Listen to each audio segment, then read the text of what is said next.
মাধ্যমিকের রেজাল্ট আপনার মোবাইল থেকে সহজে কিভাবে আপনি চেক করবেন অফিসিয়াল পোর্টাল থেকে কোনো রকম সার্ভার ইস্যু ছাড়া, এবং দেখিয়ে দেবো যদি কোনো রকম সার্ভার ইস্যু হয় আপনি জাস্ট মোবাইল দিয়ে এসএমএস পাঠালেই কিন্তু আপনার রেজাল্ট আপনি দেখতে পারেন।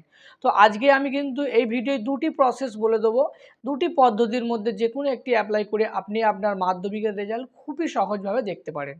তো সর্বপ্রথম চলে যাচ্ছি অনলাইন পদ্ধতি। অনলাইনে 8 মে কিন্তু সকাল 9:30টায় প্রেস কনফারেন্স হবে এবং 10টা 15 থেকে কিন্তু রেজাল্ট ওয়েবসাইটে পাবলিশ করা হবে।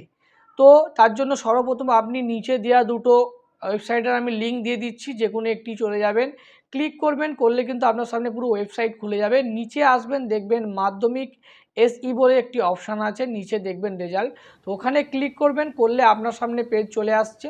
তো ওখানে কিন্তু আপনার রোল এবং নম্বর দেখবেন, আপনার অ্যাডমিট কার্ড বা রেজিস্ট্রেশন কার্ডে কিন্তু রোল নম্বর লেখা আছে। রোল এবং নম্বরে কিন্তু মিডিলে স্পেস দেবেন না, একসঙ্গে দেবেন, দিয়ে এবং আপনার ডেট অফ বার্থটি যেমনভাবে আছে তেমনভাবে ফিল করবেন, করে সাবমিটে ক্লিক করলেই আপনার সামনে কিন্তু রেজাল্ট পাবলিশ হয়ে যাবে।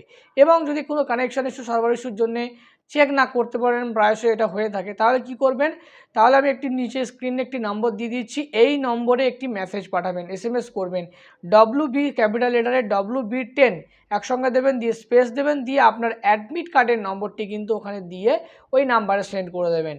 দেওয়ার কিছুক্ষণের মধ্যে আপনার ফোনে একটি রিভার্ট মেসেজ আসবে এবং সেখান থেকে ক্লিক করলেই আপনি কিন্তু আপনার রেজাল্টটি পুরো দেখতে পাবেন, আপনি পাস করেছেন না ফেল করেছেন। তবে কিন্তু আপনার রেজাল্টটি আপনাকে কিন্তু স্কুলে গিয়ে কালেক্ট করতে হবে জাস্ট দেখার জন্য। এবং এই ভিডিওটি আপনার প্রত্যেক বন্ধু বান্ধবের সঙ্গে শেয়ার করুন, যাতে তারা সহজেই তাদের মাধ্যমিকের রেজাল্টটি দেখতে পারে। এবং এই ধরনের ইনফরমেটিভ ভিডিও পাওয়ার জন্য অবশ্যই আমাদের পেজটি ফলো রাখবেন।